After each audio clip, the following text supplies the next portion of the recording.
Merhabalar, ben Yüksel. Kanalıma hoş geldiniz. Bu videoda bu yazlık şort yapımını anlatmaya çalışacağım. Alize Diva Stretch. Bu markayı kullandım. Çünkü başka markada stretch ip bulamadım. Şöyle bilgilerini de göstermeye çalışayım.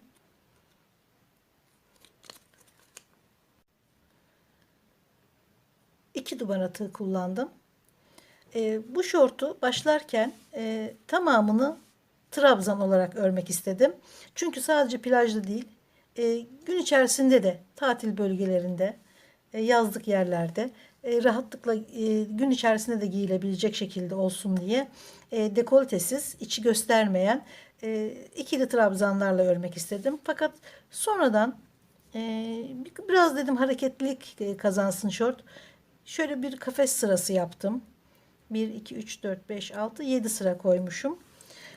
Sonra paçasına da aynı şekilde çalıştım. Böyle bir şort çıktı ortaya. Bir de giyenin bedenine göre olduğu için o şekilde çalıştım. Ördünüz biraz dar geldi. Hiç sökmeyin.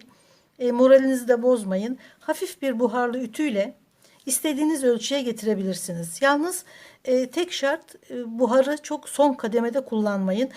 Eski haline getiremezsiniz. Yazık olur ördüğünüze de. O yüzden hafif buharlı ütüyle ütülerseniz şu kısımlar, bu paça boyu, bu kısımlara güzel biraz buhar vurursanız bunlar açılır. Hatta bedeni daha geniş olsun, daha dökümlü dursun istiyorsanız biraz da üzerine vurursunuz ütüyü. Daha da açılır. Şort etek gibi durur. Aslında öyle daha güzel duruyor, daha şık duruyor. Ama çok sıkı bedenimi saran bir şort istiyorum derseniz hiç ütülemeyin. Bu şekilde giyersiniz. Şort bittikten sonra büstiyerini de başladım. Şöyle göstereyim. Bunu başka bir videoda, şort videosu bittikten sonra hemen akabinde bunun da üst kısım örülmesine hemen çekimine başlayacağım. Şöyle bir iple bu 2 numara şortun tığı. Şimdi küçük bir modelde hiç bilmeyenler için, şimdi bilenler bunu zaten buradan kapıp yaparlar. Hiç bilmeyenler için ufak bir çalışma yapalım. Zincir çekerek başlıyorum. Şöyle 40 zincir kadar çektim. Ufak bir modelde göstermek için. Zinciri ilk zincirden birleştiriyorum. Ve bunun üzerine 1, 2, 3 sıkı 3 zincir çekiyorum. Bol bol çekmeyin. Çünkü ayrık kalır. Şu zincir trabzan diğer trabzanlardan ayrık kalır. Büyük olmasın. O yüzden 3 tane sıkı zincir çekin. Sonra hemen yanından örmeye devam ediyorum. Ve her zincirin içine bir trabzan örüyorum.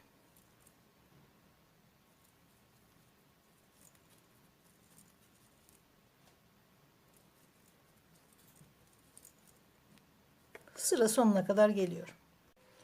Bir de şunu da hemen söyleyeyim. Şort örerken mutlaka ölçüyü kalçadan alın. Kalça kısmından. Çünkü şort kalçadan geçip bele o şekilde ulaşacak. Şuradaki bağcık zaten bele oturmasını sağlıyor. Şu ölçü önemli. Mesela 100 santimse kalça, 90 santim, daha dar şort istiyorsanız 80 santim örersiniz. Ya da 85 santim. Nasıl durmasını istiyorsanız o kadar dar örün. Ama mutlaka ölçtüğünüz santimden en az 10 santim daha dar yapın. Kalçadan geçecek ve bele gelecek. Belde de çok fazla bol olmaması gerekiyor. Bu da zaten stretch bir ip olduğu için hiçbir zorluk yaratmayacaktır. Hatta yani 100 ise 80 bile yapabilirsiniz. Böyle bir avantajı var.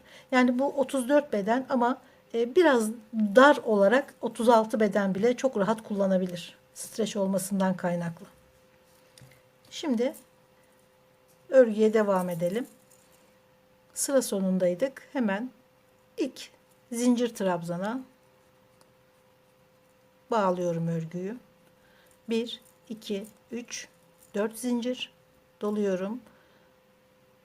Bir tane atlıyorum diğerine.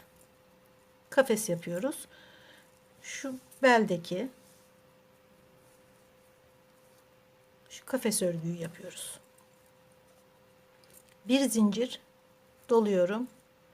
Bir tane atlıyorum diğerine.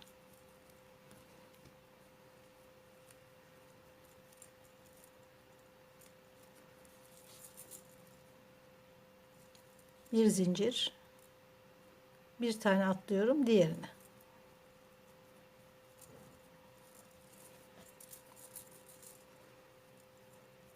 Bir zincir, diğerine. Sıra sonuna kadar kafes olarak örüyorum. Sıra sonuna geldim. Bir zincir. Şuradan arada bir zincir bırakıp diğerine, ikincisine örneği bağlıyorum. Sırayı bağladım. Şimdi trabzan olarak devam ediyorum.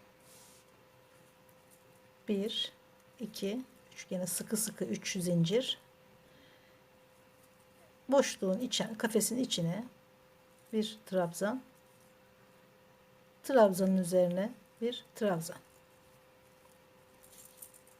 Boşluğa trabzan. Sıra sonuna kadar örüyorum.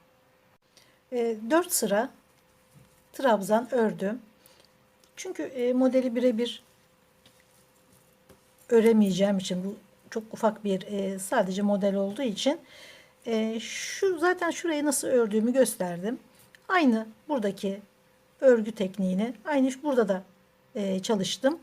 Ama siz de illaki ben böyle yaptım diye sizin de öyle yapmanız gerekmiyor. Buraya istediğiniz deseni kurabilirsiniz. Basit desenler var. Ya da tamamını trabzan yapabilirsiniz. Zaten ilk başlarken de öyle düşünmüştüm. Sonradan fikir değiştirdim. Şöyle bir hareketlilik kazandırdım. İstediğiniz deseni koyun, sadece trabzan örün ya da sadece o desenden, yani belirlediğiniz deseni de tamamen örebilirsiniz. O sizin zevkinize kalmış. Ben sadece bunu nasıl ördüm onu göstermek istiyorum. Şimdi 4 sıra trabzanı ördükten sonra diyelim ki şu A kısmına geldik. Şurada ben başlangıç yerini ön tarafa denk getirdim. Şu şekilde sayarak, trabzanları sayarak tam ortasını buluyoruz. 2, 4, 6, 8, 10. 2, 4, 6, 8, 10. Tam ortası. Ben tabii ki hemen şöyle bir çalışma yapacağım. Size mantığını anlatabilmek için. Şu araya, şimdi benim çekeceğim zincirin adedi şurada yaptığım 50. Şu A kısmını oluşturmak için 50 zincir çektim. Fakat çok bol bol zincirler çektim. Çünkü o çekeceğiniz şu aradaki şuradaki zincir hem bu paça için hem diğer paça için 2 kere batacağımız zincir olduğu için bunun büyük bol örmemiz gerekiyor ki şurada kasmasın. Çünkü her iki paça için de aynı yerlere batacağız.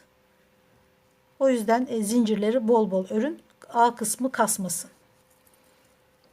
Şimdi ben şuraya bir 20 tane çekeyim. 5, 6, 7, 8, 9, 10. 10 yeterli. 11, 12 çekeyim. Tam karşısına bağlıyorum.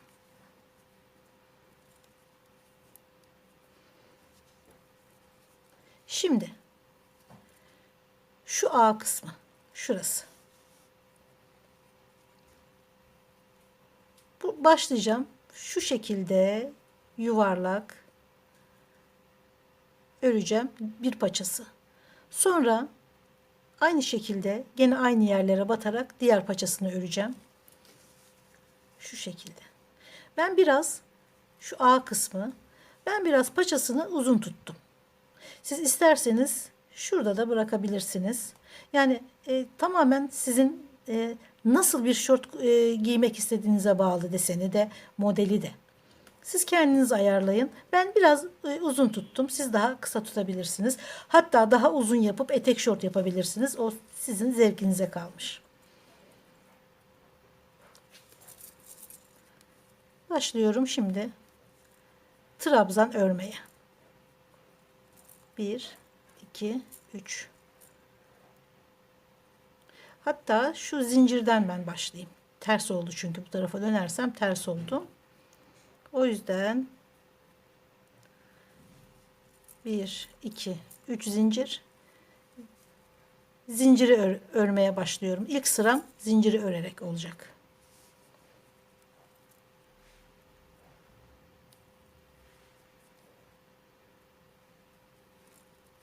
Her zincire trabzan örüyorum.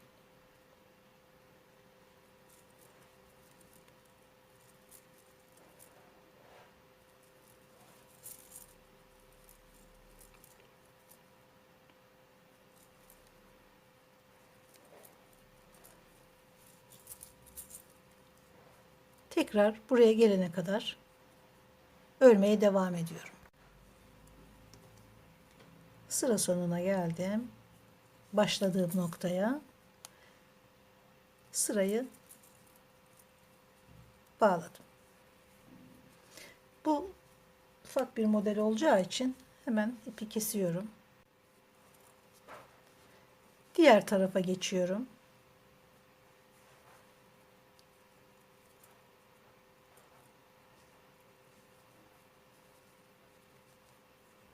Başladığım gibi şöyle hemen şu başlangıç yerinden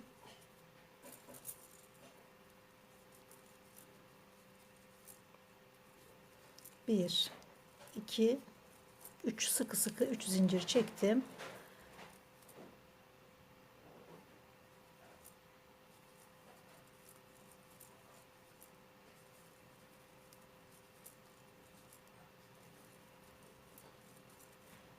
Gene şu yuvarlağa şöyle dönüyorum. Şu A kısmına çektiğimiz zincir, burayı ördüm. Gene aynı yerlere döneceğim. Batarak sırayı bitireceğim. Sırayı devam ederken şu beden kısmı ve A kısmına geçerken arada bir boşluk olmaması için şuradaki trabzana, şu alttaki trabzanın üzerine de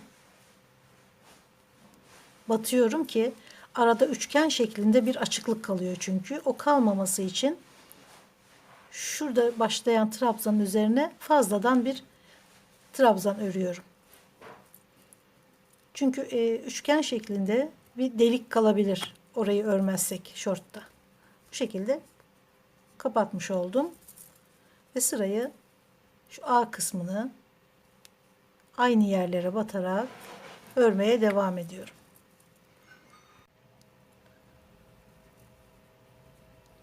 A kısmı birer sıra ördüm. Şu paça kısmı da oldu. Tabii ki bu kısa bir şort istiyorsanız şu kısmı kısa tutarsınız. Yani bu etek şorta kadar uzatırsınız. Hatta bunu pantolon bile yapabilirsiniz. Mantık aynı mantık. Ne kadar uzatırsanız dizüstü ya da bileğe kadar. Yalnız bileğe kadar pantolon olarak örerseniz de tam bileğe kadar örmeyin. Bu streç bir ip olduğu için kendini aşağı verir. O yüzden şu A kısmını bir de bacak kısmını biraz kısa tutun. O aşağı veriyor zaten kendisini. Biraz da şu modelden bahsedeyim. Trabzan, kafes, 1, 2, 3 sıra trabzan, 7 sıra kafes, 1, 2, 3, 4, 5, 6, 7, 8, 9, 10, 11, 12, 13, 14, 15, 16, 17, 18, 19, 20, 21, 22, 22 sıra trabzan örmüşüm. Sonra paça için A kısmını oluşturmak için 50 zincir, bol bol 50 zincir, geniş geniş çekiyoruz zinciri. 50 zincir çektim. Diğer arka ortayla birleştirdim. Ve paçaya gene trabzanla devam ettim. A kısmı şurası. 1, 2, 3, 4, 5 sıra trabzan yapmışım. Yine devam etmişim. Ve 1, 2, 3, 4 sırada kafes yapmışım. Sonra da oyasını yaptım. Şimdi oyasını da göstereceğim. Bu şekilde şortu bitirdim. Gerçekten çok çok basit bir model kullandım ki herkes yapabilsin. Bir de bu trabzanla şort sokakta da gayet rahat giyilebilecek bir model olduğu için günlük hayatta da kullanabiliriz. Şimdi şu oyasını anlatayım. Şortun şu bir paçasına önce bir kafes, şuradaki gibi kafes çalışması yaptım.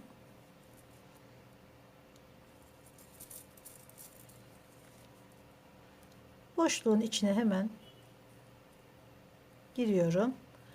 1, 2, 3 zincir doluyorum. Boşluğa 5 trabzan örüyorum. 3, 4,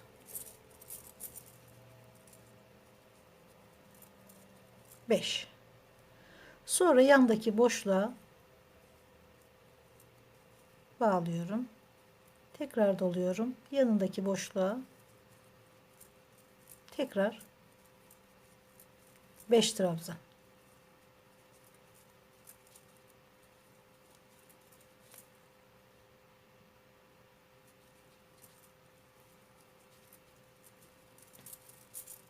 Gene yanındaki boşluğa bağlıyorum. Bu şekilde sıra sonuna kadar, başladığım noktaya kadar örüyorum. Sırayı gene ilk trabzana bağlıyorum. 1, 2, 3 artı 2 tane daha çekiyorum ve üçüncüye şöyle bir tomurcuk yapıyorum. Hemen yanına her trabzanın üzerine bir trabzan, bir, iki zincir araya batıyoruz. Tekrar yanındakine araya. 5 trabzan örmüştük. Bir alt sırayı araya, şu boşluğa gene 5 trabzan örüyoruz. Sadece üzerlerine tomurcuk yapıyoruz. Sonra şu aradaki trabzanların tam ortasına bağlıyoruz. Bu koton bir ip olduğu için örmesi zor oluyor.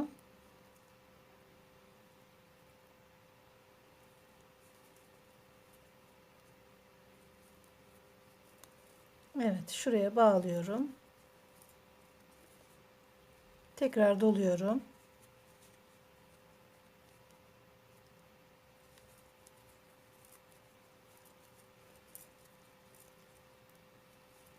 Her trabzana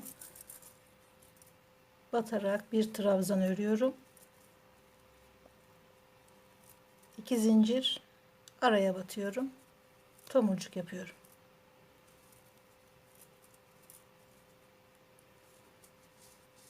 Oyası bu şekilde devam ediyor.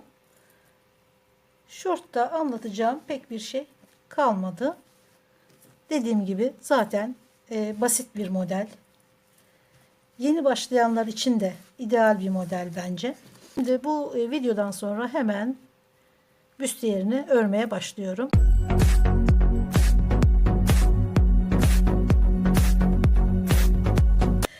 Şortu bitirdik. Hemen büstiyerini anlatmaya başlayayım ben. Yalnız önceden söyleyeyim, boğazımda bir üşütmeden kaynaklı sanırım bir zorluk var. Sesim kötü çıkıyor. Boğazımı da bir hayli zorluyor. Bu video böyle oldu. Kusura bakmayın. Şimdi hemen anlatayım. Önce şöyle çizmiştim. Şöyle de göstereyim.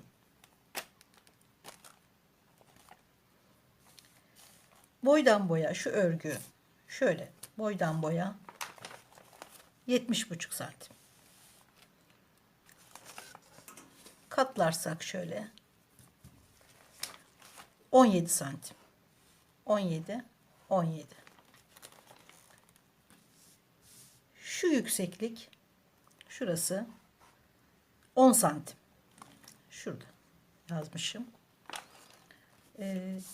Göğüs yüksekliği şöyle 15 santim. 26 sıra yapmışım. Şurası 26 sıra. Şurası da 17 sıra. Yani 10 santim 17 sıra, 15 santim 26 sıra. Arkada bir örgümüz olacak. Şu kısım bittikten sonra, diğer kısım bittikten sonra arka çalışmayı da yapacağım. 34 beden. Bu tam 34 beden. İlmekleri, yani şuradaki zincir sayısını fazlalaştırırsanız bedene göre öreceğiniz için artık alacağınız ölçüye bağlı. Şu ucundaki oya da şortta yaptığım oya. Aynısı. Yani takım giyilebilir, tek tek giyilebilir. Hani takım giyince de başka bir havası oluyor. O yüzden önce böyle çalışayım dedim. Bunu tek tek de giyebilirsiniz tabii. Şöyle göstereyim. Faydası olur umarım. Videonun sonuna da bir fotoğrafını koyarım.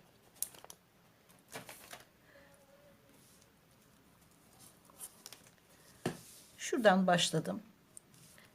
Bu parçayı ördükten sonra devam ettim. Burada bir eksiltme yok. Bir üst sıraya çıkarken eksiltmeler başlıyor. Her sırada hem buradan hem buradan eksiltiyoruz. Fakat muntazam bir şekilde eksiltiyoruz. Görüldüğü gibi tertemiz. Kenarını oya bile yapmasanız gerektirmeyen bir örüntü oluyor. Aynısını şimdi buraya da yapacağız. Şöyle ip geldiğim için, sonra böyle döndüğüm için aynı gelişi burada da yapmak zorundayım. Sıra böyle devam etseydi bu şekilde gidecekti çünkü. Çevire çevire bir o tarafa bir bu tarafa ördüğümüz için şu örüntüyü bozmamamız gerekiyor. Böyle giden bir örgüyü tekrardan bu şekilde örmemiz lazım. O yüzden şuraya takıyorum ipi. Bağlıyorum.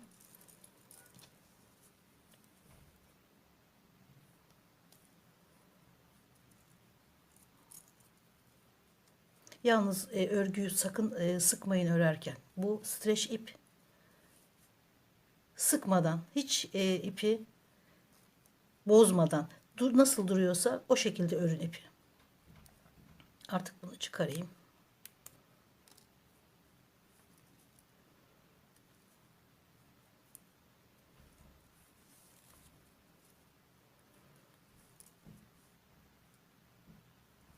Örmeye başlıyorum.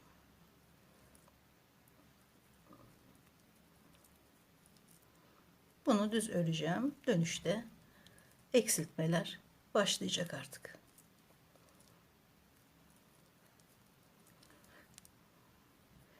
Santim olarak verdim. İlmek olarak, yani zincir olarak da vereyim. Şu orta kısım 110. Şurası 110 trabzan. Yani 110 zincir arkaya, 55 zincirde önler için çekeceksiniz. 55 55 110, arka içinde 110. Yani 220 zincir çekeceksiniz. 220 zincir üzerinden çalışacaksınız. İpi bağlamıştım. Sonuna kadar ördüm.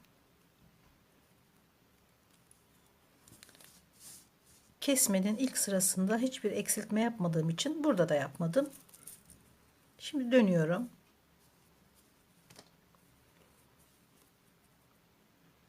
Hemen dibine bir tane sık iğne örüyorum. Bir tane trabzan yapmadan geçmiş oluyorum. Yani eksiltiyorum. Diğerine geçiyorum. Ve bunun üzerine 2 zincir çekip trabzanı yapıyorum. Yani şurada bir taneyi eksiltmiş olduk.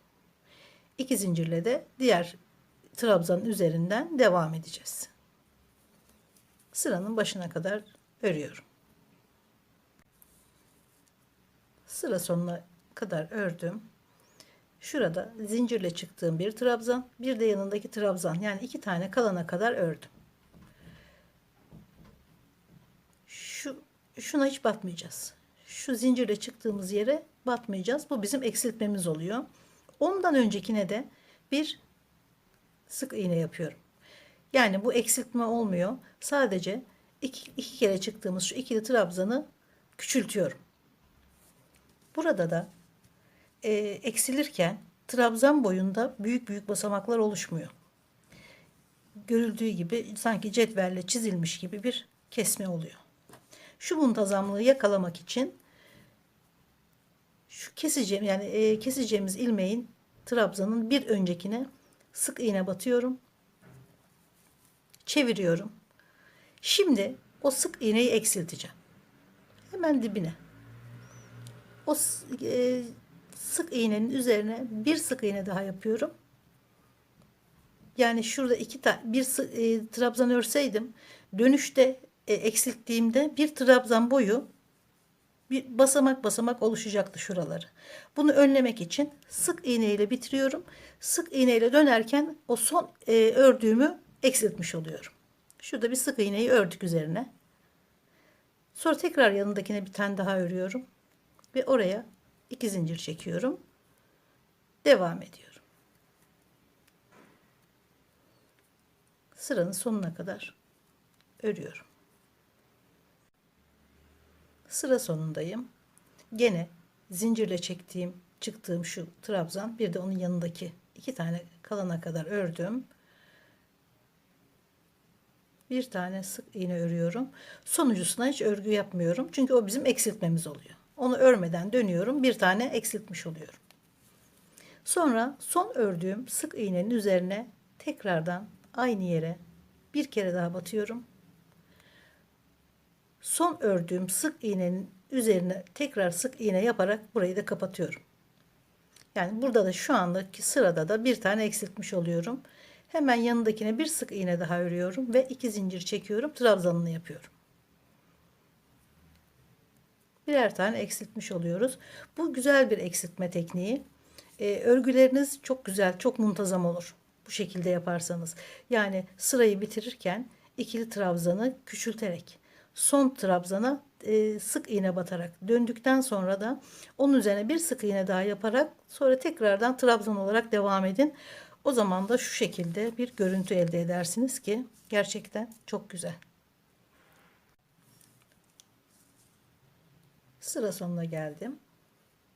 Gene bir iki tane kalan, yani şu zincirle çıktığım trabzan ve onun yanındaki, hemen o yanındakine bir sık iğneyi yapıyorum. Trabzanı küçülterek bitiriyorum sırayı. Sondakine hiç dokunmuyorum. Eksiltmiş oluyorum. Dönüyorum. Son ördüğüm sık iğnenin üzerine bir tane daha örüyorum. Bu sırada da bunu eksiltmiş oluyorum. Yani önce küçültüyorum, dönüşte eksiltiyorum. Yanındakine tekrar bir sık iğne örüyorum. Onun üzerine 2 zincir, trabzanını yapmış oluyorum. Bu şekilde her sırada birer tane eksilmiş oluyor.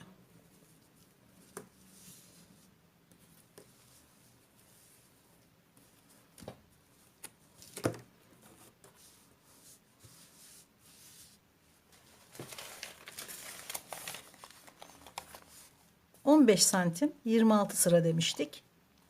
Aynı şekilde şu kısma da buradaki gibi örgüsünü tamamlıyorum. Şu uca kadar.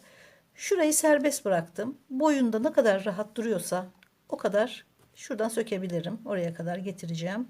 Ölçerek yapacağım çünkü bunu. Şunu da bitireyim. Ondan sonra ölçüsünü yaparım. Ya bağlama olarak bırakırım ya sabitlerim. Onu örgü bittikten sonra karar vereceğim. Bu örgüyü bitireyim. Sanırım birkaç sıradan sonra zaten anlaşılmıştır. Bitirene kadar örüyorum. Göğüs yüksekliği 26 sıra olduktan sonra şurada zaten en son 2 tane trabzan kalıyor. Bu 2 trabzanın üzerine hemen 3 zincir çekiyorum. Doluyorum. 2 trabzanın arasına batıyorum. Daha önce çantalarda kullandığım videolarda var, birkaç çantada kullandım. Bir de bikini bağlarında kullandım bu örgüyü. Şöyle arasına bir iki kere de çıkıyoruz. Bu sefer 3 zincir çekiyorum daha uzun olsun diye. Doluyorum. Arada kalan şu 2 taneye 1 2 3 çeviriyorum. Arada zincir örgü. 1 2 3 tekrar geri çeviriyorum. Araya 1 2 3 arada boşluklar oluşuyor. Bu da zincir görüntüsü oluşturuyor. Şimdi şu arkaya da bir örgü yapacağım. O yüzden tahmini bir ölçüyle şunun gibi tahmini bir ölçü yapacağım, bırakacağım. Arkadaki örgüyü de yaptıktan sonra şöyle bunlar geri gelecek ve arkada dikilecek. Ölçtükten sonra artık örer miyim biraz daha yoksa kısaltır mıyım bakacağız şimdi. Şu arka kısım bağcığın tam ortasına denk gelen yere şöyle işaret aldım. Şu bölüme şuraya kafes örgü çalışacağım. Çünkü şortumuzda kafes deseni vardı. Bir de küçük bir sıra çalıştım şurada. Bu takım oldu demiştik. Rengi de aynı iple yaptığım için. Şurada yaptığım ufak bir kafesi yeterli görmedim. O yüzden şu sırt kısmına bir kafes örgü yapıp askıları ona bağlamayı düşünüyorum. Çünkü inanın yaparken çıktı model ortaya. Ama bu kafesi bu örgüde de yapmak istedim. Aslında şu örgüyü burada da yapıp ön ve arkayı aynı şekilde örmek istedim.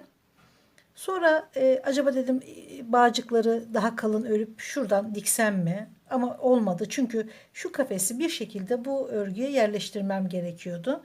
O yüzden şuradan işaret aldım. Buradan bir kafes örgü çıkartacağım ve askıları oraya bağlayacağım. Hemen şuraya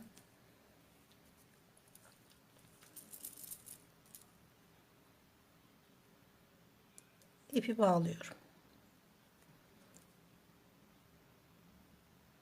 İşaret aldığım yere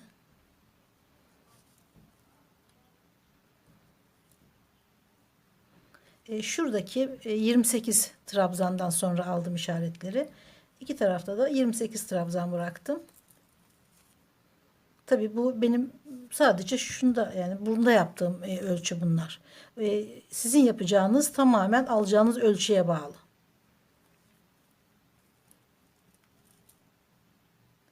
Şurada bir tane atlıyorum diğerine.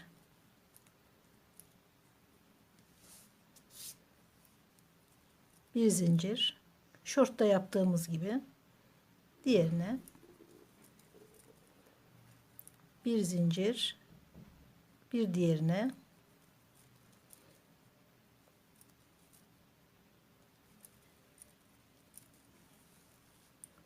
işaret iğnesine kadar örüyorum. 1 2 3 4 zincir çeviriyorum.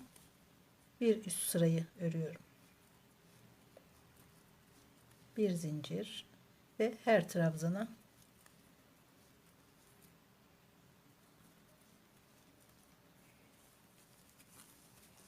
bu şekilde. Şimdi ölçerek yapacağım. İstediğim uzunluğa geldikten sonra kapatacağım.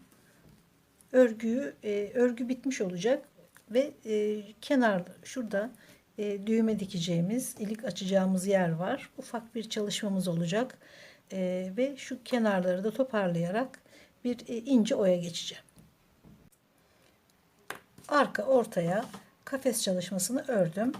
26 kafes, 15 sıra ördüm.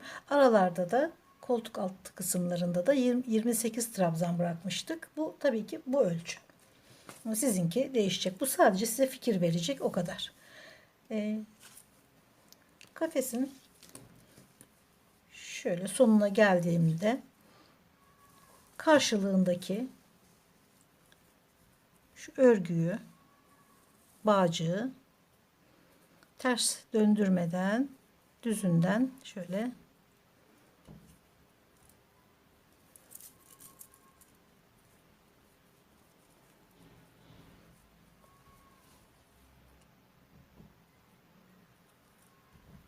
dikmeden sadece örerek bağlıyorum.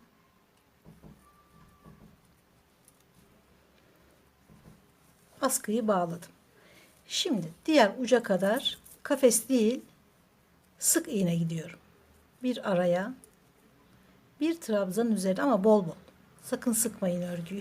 Hiçbir tarafında sıkmayın. Her tarafını aynı şekilde gevşek bırakarak örün. Bir boşluğa, bir trabzana. Bir boşluğa, bir trabzana.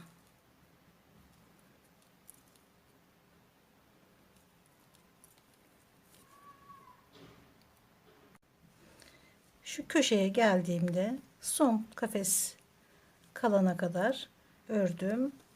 Şöyle düzgün döndürmeden alıyorum.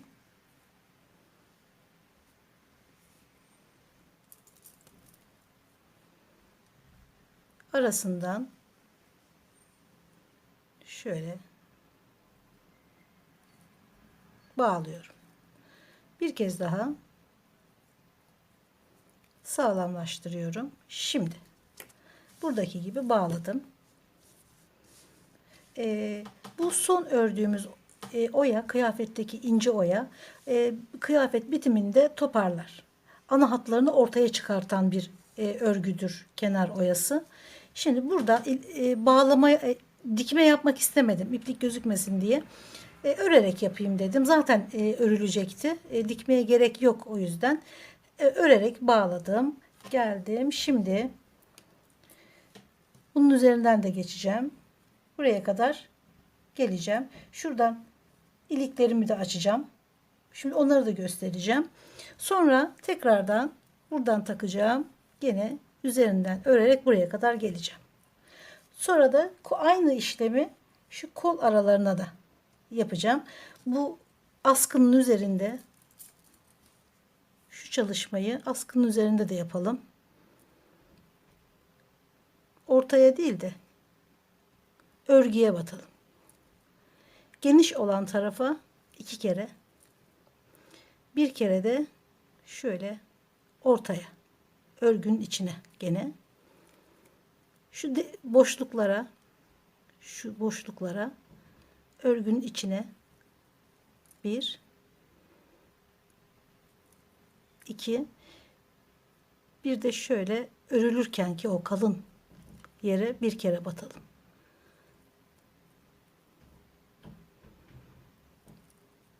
Bir, iki, boşluğa, bir de örgünün kendi içerisine batalım. 1 2 şurada kalın bir yer var. Oraya da bir kere batıyoruz. Bu şekilde. Çünkü şu boşluklara batıp 2 kere batıp da sonra tekrar buraya iki kere batarsak örgü büzülüyor. Mutlaka şu örgü olan, şu kalın olan aralara da bir kere batmamız gerekiyor. O zaman askı hiç kısalmadan gayet muntazam oluyor. 2 kere batıyoruz. Bir tane örgünün içine 2 tane trabzanın, her trabzana 2 kere sık iğne yaparak oyayı örmeye devam ediyorum. Şimdi eksiltme yerine geldim. Şöyle. Orayı da gene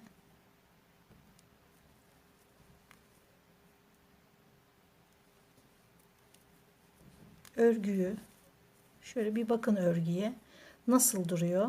Gene öyle kalsın örgü. Hiç sıkıştırmadan şu aralıkları örmüyoruz. Onlar eksilttiğimiz yerler. Daha da aralık yapmayalım. Şöyle karşılığına batıyoruz. Tekrar böyle. Şurada aralıkları görürseniz hemen oraya batmıyoruz. Bir üstüne batıyoruz.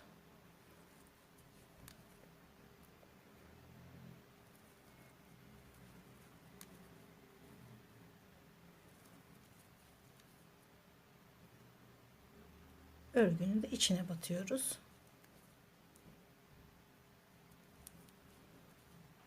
Ne çok sıkıyoruz, ne çok fazla sık iğne batıyoruz. Burası kesme yeri çünkü. Şöyle. Bu şekilde. Burayı da örüyoruz.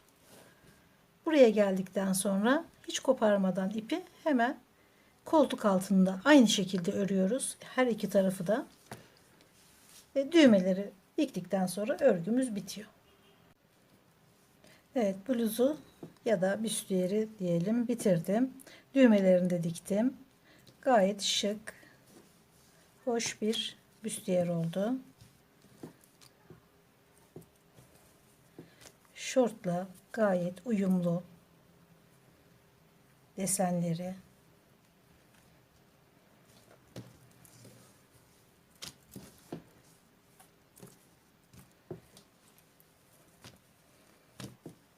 Bu şekilde. Gerçekten çok şık bir takım oldu. Yardımcı olabildiysem sevinirim. Videolarımı beğeniyorsanız ve bundan sonrakileri de izlemek isterseniz beğenmeyi ve abone olmayı lütfen unutmayın. Görüşmek üzere.